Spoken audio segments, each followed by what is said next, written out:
Hello po, magandang tanghali po sa inyo pong lahat. Ayun nga po,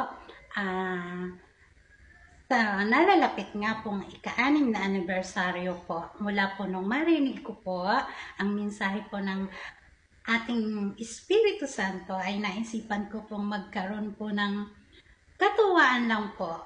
Yun nga pong na-post ko po sa TikTok na kung sino po yung unang makakahula po kung ano po yung isang bagay po na pinagkapareho po namin ang mahal na Birhen na labis-labis ko pong kinatatakutan mula pa po nung maliit ako. Ang clue po,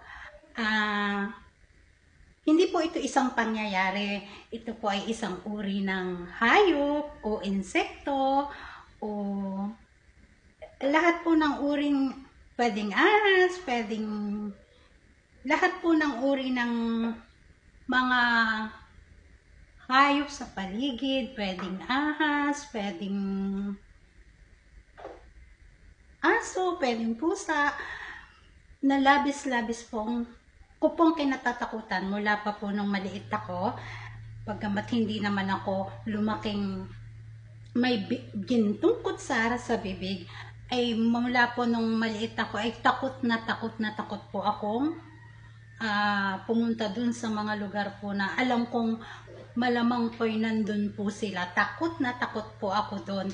At yan po ay sa kapahayagan ko sa banal na libro ay naihayag ko po sa inyo na ang atin pong mahal na Birhen ay grabe din po ang takot na naramdaman niya nang yun pong sinasabi ko pong ang mga uri po ng nilalang na yan na nasa paligid natin ay kanya pong namasdan. Pasensya na po dahil dun po sa na-post ko, walang clue. So, kaya po minarapat ko po na, yun nga po, na gumawa po ng isang maiksi pong video para po magkaroon po ng linaw. Isa po itong pwedeng hayop, pwedeng insekto, pwedeng ahas, pwedeng yan po ang mga level na labis-labis pong kinatatakutan ng ating mahal na Birhen Maria na mula rin po pagkabata ay talaga pong gawin nyo na po ang lahat sa akin, pero wag na wag po ninyo ako tatakutin dyan dahil talaga pong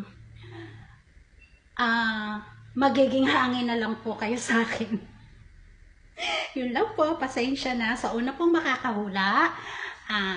PM lang po, doon po mismo, dito po sa video na to, at i-gcash ko po sa inyo.